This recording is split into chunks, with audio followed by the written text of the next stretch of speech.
Thank you so much for inviting me. It's such a pleasure to be here with an old friend like Jean-Noël, who I've known for over 30 years. I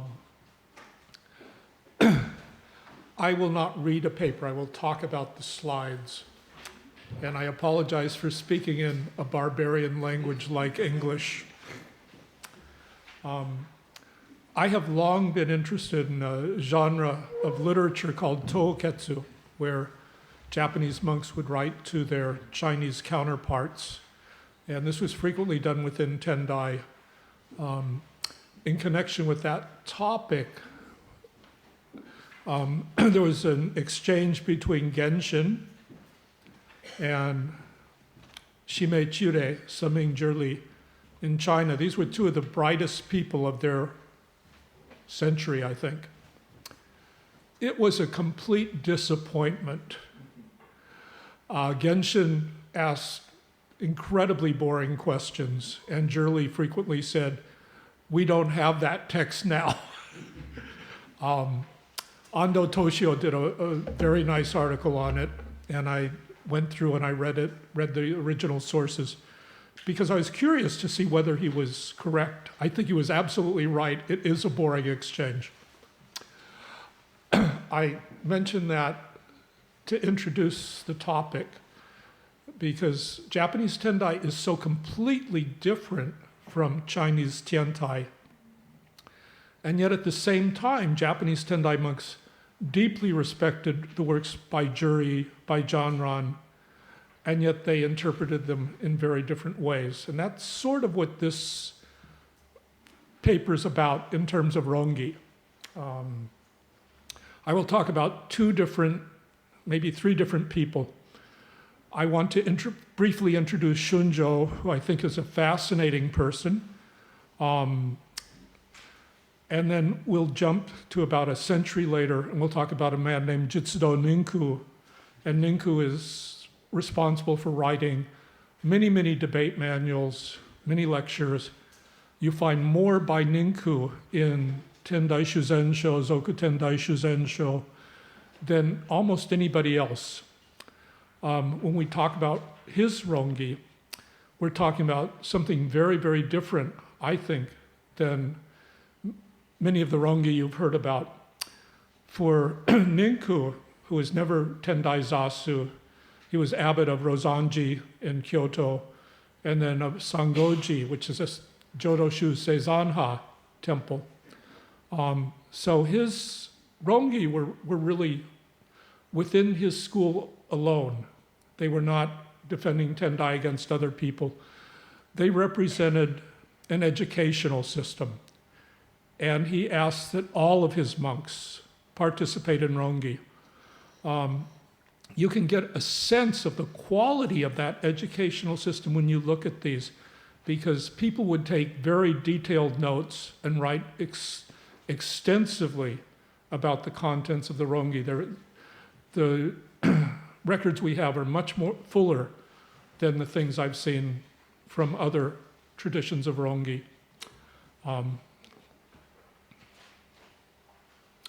The other thing, final thing I'd like to say to introduce this is, at least in America, we spend a lot of time arguing about Kemitsu Taisei and so forth. I think maybe that makes sense if you're a historian like Kuroda Toshio, but if you look at Tendai from within, Tendai is completely fractured. There are so many different schools or lineages that do not agree. And that's the case with what I'm going to talk about today. Ninku's Rongisho represent only his own tradition. So there would be other Tendai traditions that would completely reject what he was saying and be very different. So a very brief biography of Shunjo. He studies Tendai and esoteric Buddhism when he's young.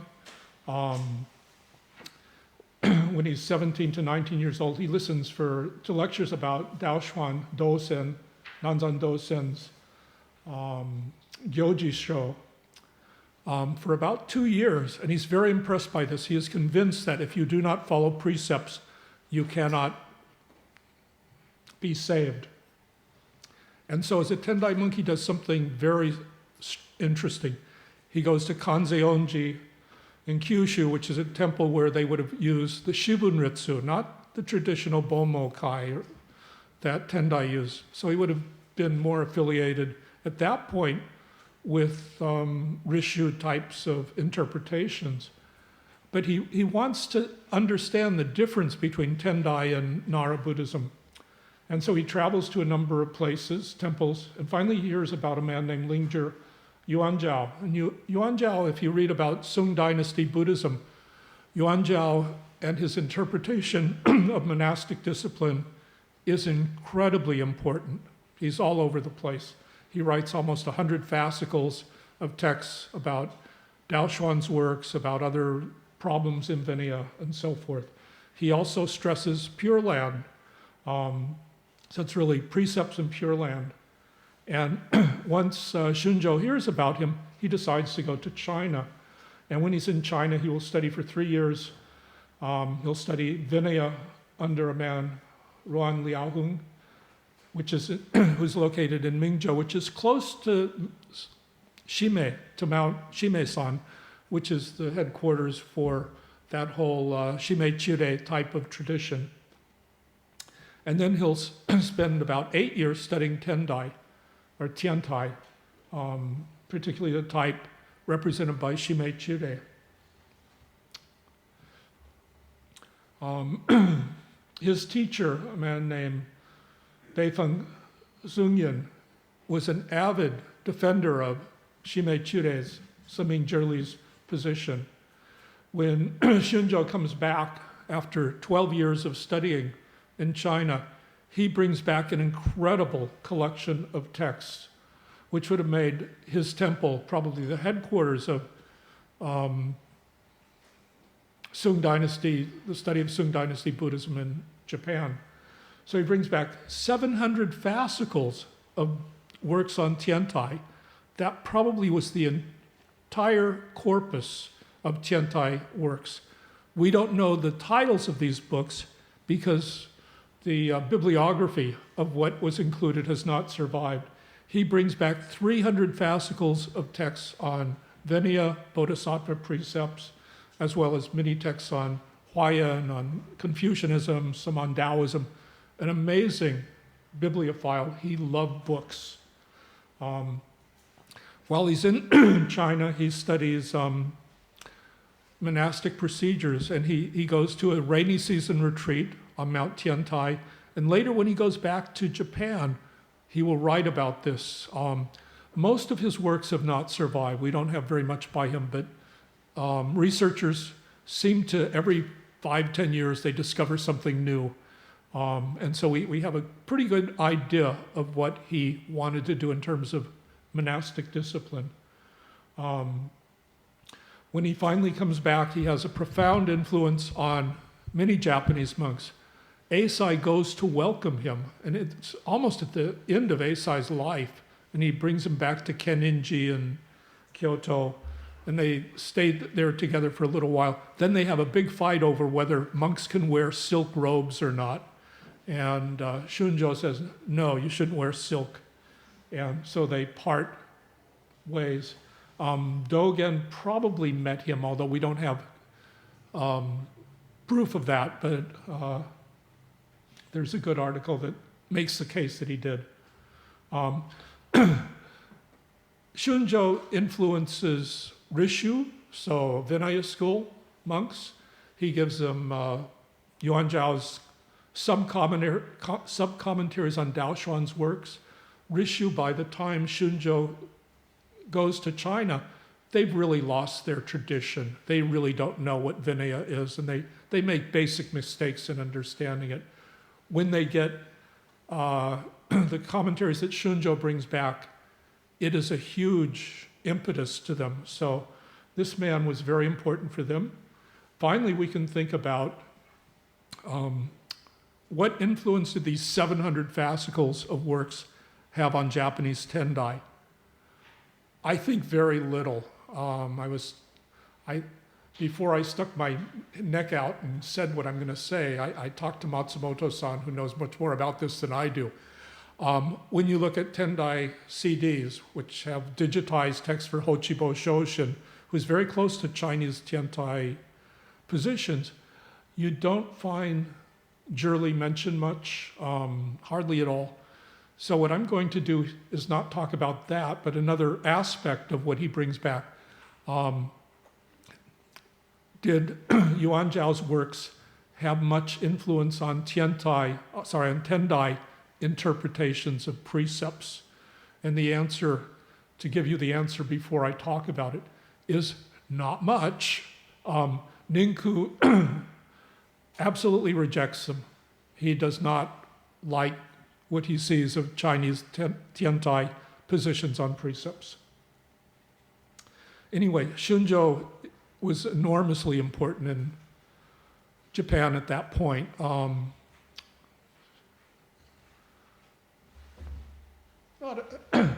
This is an image of him. It's done fairly early. I thought it was interesting just because he's sitting in a chair, whereas you looked at the images of Tenkai a few minutes ago, he's not sitting in a chair. This is very much a Chinese sort of position, I think, for that type of portrait.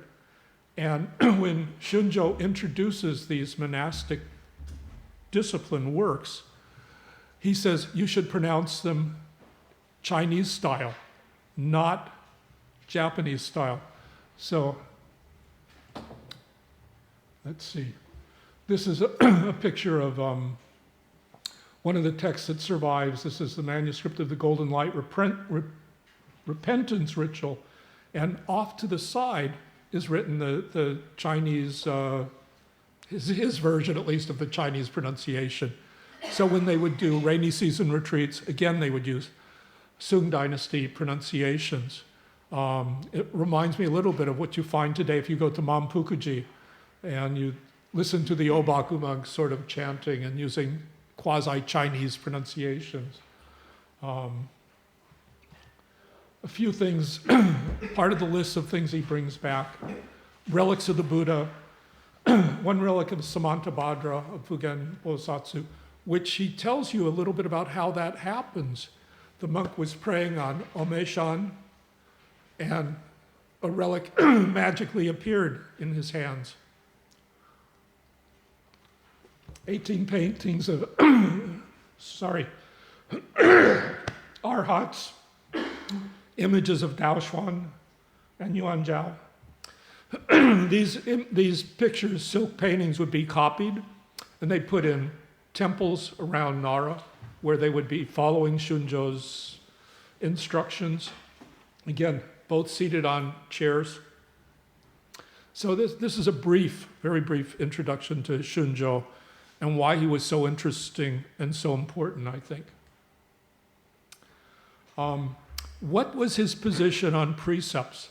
And here, this is based on, again, we don't have very much that he wrote, but this is based on a very short work that he supposedly orally gave to his Magodeshi, to his grandson disciple, a man named Join. And here he sort of classifies the views on precepts. And what you'll see is these are not monolithic categories. There's a lot of room for interpretation. He writes, there are many ways of categorizing Hinayana and Mahayana precepts preached by Shakyamuni during his life, but they can be summed up in the following 4 categories. First is the sudden teachings of the Fanwangjing, of Bomokyo. These are for those with pure and perfect faculties. He uses the term Jun Enki.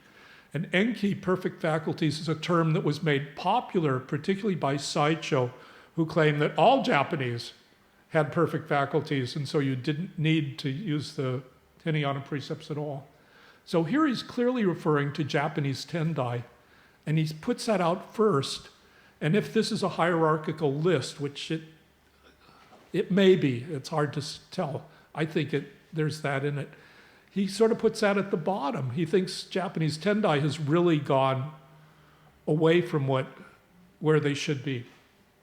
Second is the gradually established rules of the deer park. These are purely Hinayanas. This is Vinaya, and this would be Rishu. precepts formulated in accordance with wrongdoing and so forth. And then he says, secondarily, they rely on the 58 precepts of the Bomokyo. So this would have been very much in keeping with, say, what Ganjin had introduced to Japan, I think, and so forth. Third is a category that includes the Shanjajing, Zenkai Kyo, and Yinglojing, Yorak Kyo, which is a strange category because these two texts completely disagree when they talk about the three collections of pure precepts. But they both have three collections. They're both seen in a hierarchical way. And so Shunjo links them together. And finally he says, it's like climbing a multi-storied building in which not a single story can be omitted. In other words, one goes from the Hinayana, actually, you go from 5 lay precepts, novice precepts, full precepts, bodhisattva precepts in this system. And you could not omit any of those. But he says, these people don't realize the pure teaching. And finally, he says, he gives you his own position. Fourth is the position of the Lotus Sutra and the Nirvana Sutra, in which the Hinayana is identified with the Mahayana. So there is a passage in Nirvana Sutra that I think is very important to him where he says, Nirvana Sutra says, if you want to see the,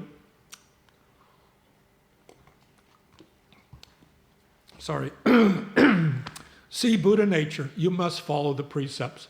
You cannot omit them. In a sense, what Shunjo is doing is he's saying, Hinayana is equal to Mahayana in those terms. So we have other views of what was going on at that time, because Shunjo was not the only person trying to understand this. This is a man, Echin, who's from the Kurodani lineage, so very, very different from Ninku. And I'll just read the underlined passages. The Senyuji precepts are Hinayana, but differ from those in Nara, so they're different from Rishu, because their practices are Mahayana. They differ from Nara insofar as they open the 250 Vinaya precepts using the Lotus Sutra's passage stating that which you practice is the Bodhisattva path, and thus using the opening and reconciling approach to the precepts. In other words, they use Kai-e to explain it. So you open up the Hinayana precepts and show that, in fact, they are completely in agreement with Mahayana teachings. Let's see. Whoops, where am I? Okay, and then he talks about his own. Our Tendai precepts are the wondrous precepts that are perfect and sudden. This is Endon Kai. And they go straight to Buddhahood. In other words, Jikyo Endon Myokai, the wondrous precepts that go straight to Buddhahood. Saicho really liked terms like Jikido, direct path, Jikyo, direct going, things like that. And so he's playing on that.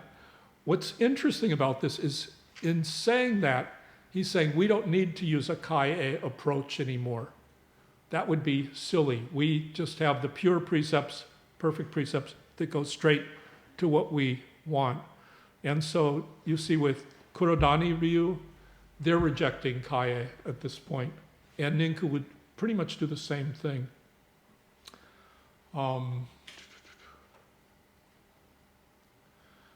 I wanted to just read you the passage from Nirvana Sutra that talks about Vinaya precepts, Buddha nature.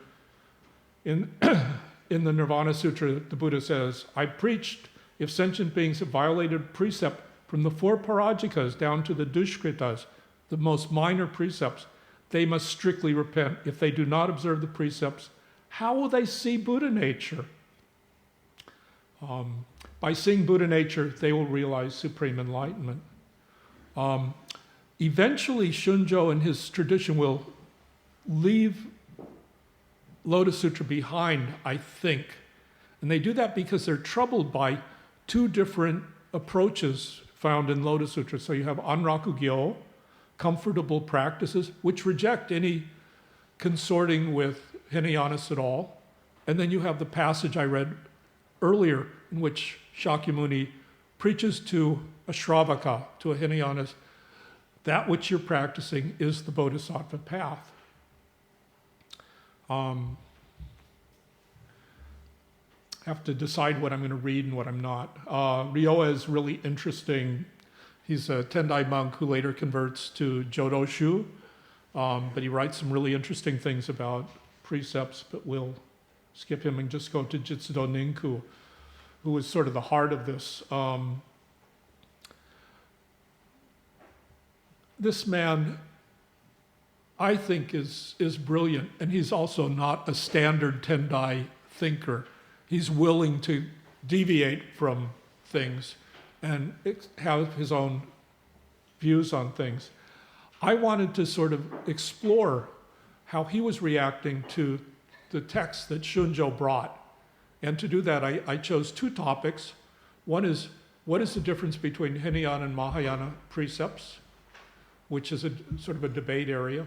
And the second was Kaitai, essence of the precepts. And these two were core topics within internal debates within Tendai Shu. To do that, I used two different types of literature. Endonkai Gyoji Sho is a set of 10 lectures that he gave. And by lectures, you get a sense of what his position really is. The Kaiju Sho is much more of a debate manual. And when you read debate manuals, you always have to be careful because frequently they present the topic that later they will criticize. Sorry, wrong direction.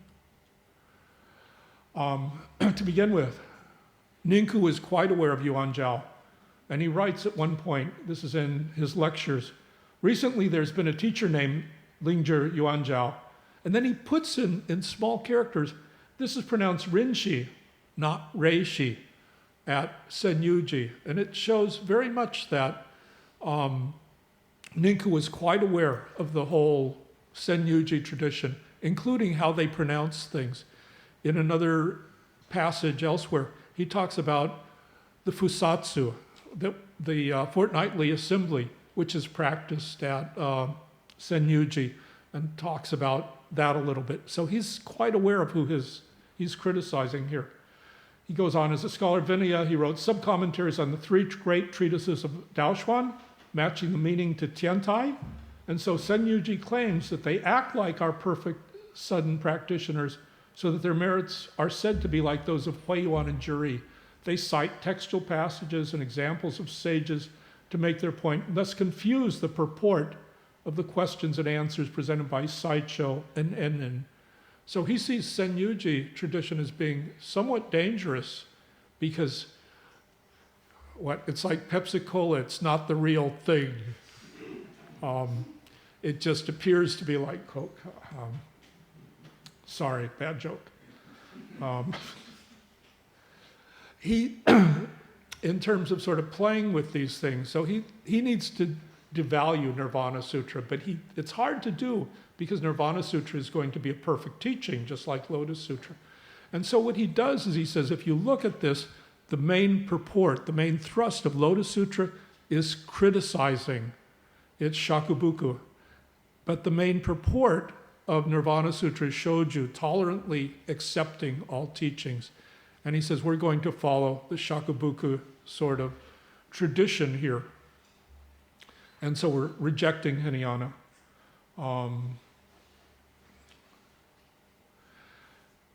At times he has to allow for kaye to some extent for that sort of more tolerant position.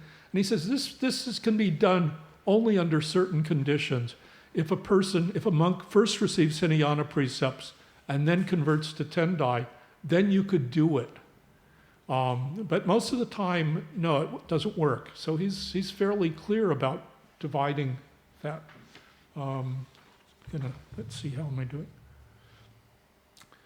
I wanted to jump to some of his discussions about Kaitai. He really likes the commentary on Fanwangjing, on Bomo Kyo, that's attributed to Juri, which Sato Tetsue, I think convincingly argued was clearly not by Juri. And I think in recent years, Murakami-san has also made a very convincing argument that this is not by Juri. For Ninku, it clearly was by Juri, so he accepted it. But he has to reconcile the differences with Juri's other works. And the two key areas where they differ is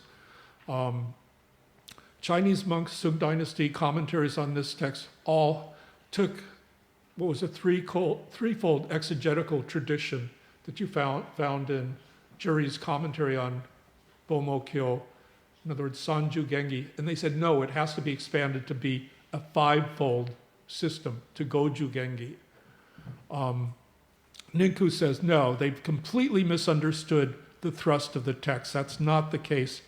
Juri had a special reason for only including Sanju Gengi, or only using that threefold exegetical tradition.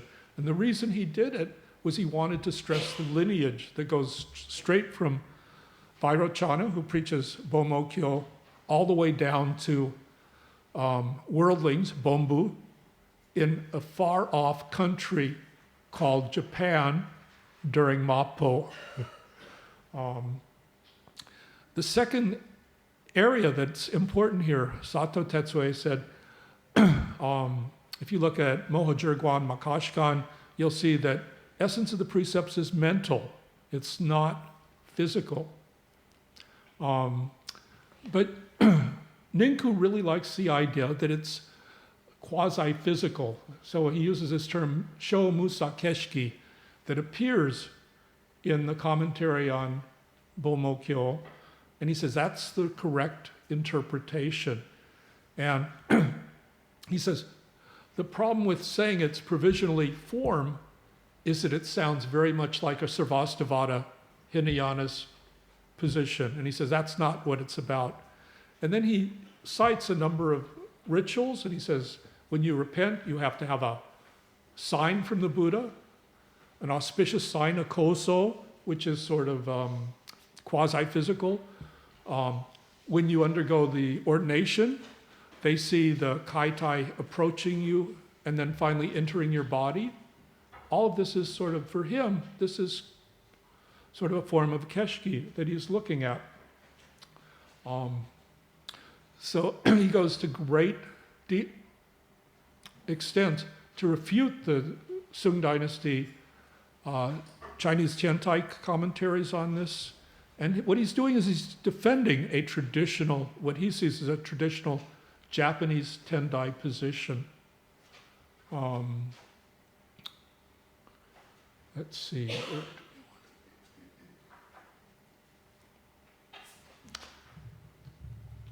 Okay, let me try and finish. Whoops, I wanted to. Somehow I lost the section I wanted, but that's okay. Let me just finish. So on the one hand, it seems like Ninku is rejecting all of these things. But on the other hand, he's accepting the influence of Shunjo in a rather amazing way. So he's writing lots of sets of rules of how monks should behave. And these are, what he's constantly doing is using Vinaya procedures, not the precepts, but the procedures. So, for example, how do you do a fortnightly assembly? How do you do a rainy season retreat? When is it okay to eat food? And when is it not? Can you eat with other people? Or must you eat with other people, or can you have your own groups to eat with? If you cannot attend a fortnightly assembly, you must give a proxy. So you have to say, yes, I have observed the precepts, but I'm too sick to come. All of these things that are described in great detail in his sets of temple rules, I think are indirectly a response to Shunjo and the type of monastic discipline that he would bring. So in conclusion, this is a complex story, and I think it tells you a lot about the educational tradition at Rozanji, Sangoji, and some of the other places, and it shows how mixed the sort of influences of Sung Dynasty Tiantai could be. Thank you.